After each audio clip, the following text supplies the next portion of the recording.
தந்தை மகன் தூயாவின் பெயராலே ஆமீன். லூக்கா எழுதிய நற்செய்தி வாசகம் அதிகாரம் 21 இறைவசனங்கள் 20 முதல் 28 முடிய. அக்காலத்தில் இயேசு தம் சீடர்களை நோக்கி கூறியது: எருசலேமை படைகள் சூழ்ந்திருப்பதை நீங்கள் காணும்போது அதன் அழிவு நெருங்கி வந்துவிட்டது என அறிந்து கொள்ளுங்கள். அப்போது யூதேயாவில் உள்ளவர்கள் மலைகளுக்கு தப்பி ஓடட்டும், நகரத்தின் நடுவில் உள்ளவர்கள் வெளியேறட்டும். நாட்டுப்புறங்களில் இருப்பவர்கள் நகரத்துக்குள்ளே வரவேண்டாம், ஏனெனில் அவை பழி வாங்கும் நாள்கள்.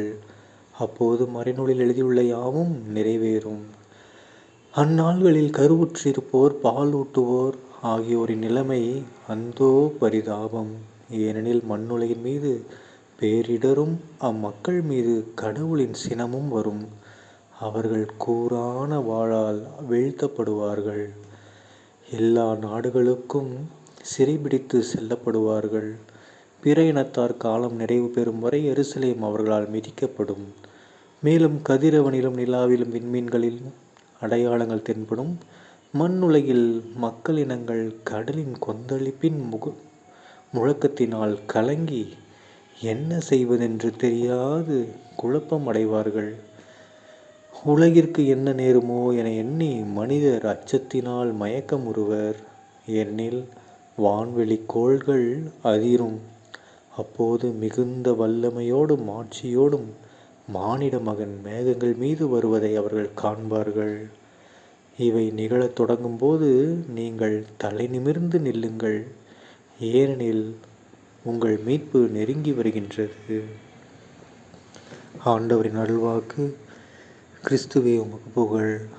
அன்பார்ந்த சகோதர சகோதரிகளே, இன்று பொதுக்காலம் 34ஆம் வாரம் நவம்பர் 28ஆம் தேதி 2024ஆம் வருடம் வியாழக்கிழமை. இந்த நற்செய்தியில் பாருங்கள், நம்ம இயேசு கிறிஸ்து ஆண்டவர் உலக அழிவு எப்படி வரும்னு சொல்லிகிட்டு இருக்காரு. ஓகேங்களா?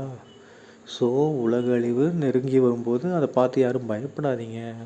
ஓகேங்களா? ஏன்னா நான் ஒன்று முன்னாடியே சொல்லிட்டேன். ஸோ பயப்படாதீங்க, மீட்பு நெருங்கி வந்துருச்சுன்னு சொல்லி எல்லாம் ஹாப்பியாக இருங்க. ஏன்னா நம்ம எல்லாருமே நல்லவங்க. ஸோ உலக அழிவு வரும்போதும் நம்ம எப்படி இருப்போம்? பிரச்சனையே இல்லை. நம்முடைய ஆன்மா விண்ணகத்துக்கு எடுத்து செல்லப்படும். அதனால் உலக அழிவுக்குரிய எச்சரிக்கை வரும்போதும் சரி, அது நடக்கும்போதும் சரி, நாம் யாரும் பயப்பட தேவையில்லை. மீட்பு நெருங்கி வந்துருச்சு அப்படின்னு சொல்லிட்டு எல்லோரும் ஹாப்பியாக இருப்போம். ஓகேங்களா? தந்தை மகன் தூயாவின் பெயராலே ஆமீன். இயேசுவுக்கே புகழ், இயேசுவுக்கு நன்றி, மரியே வாழ்க. இயேசுவின் ரத்தம் ஜெயம். அல்லேலூயா. Praise the Lord.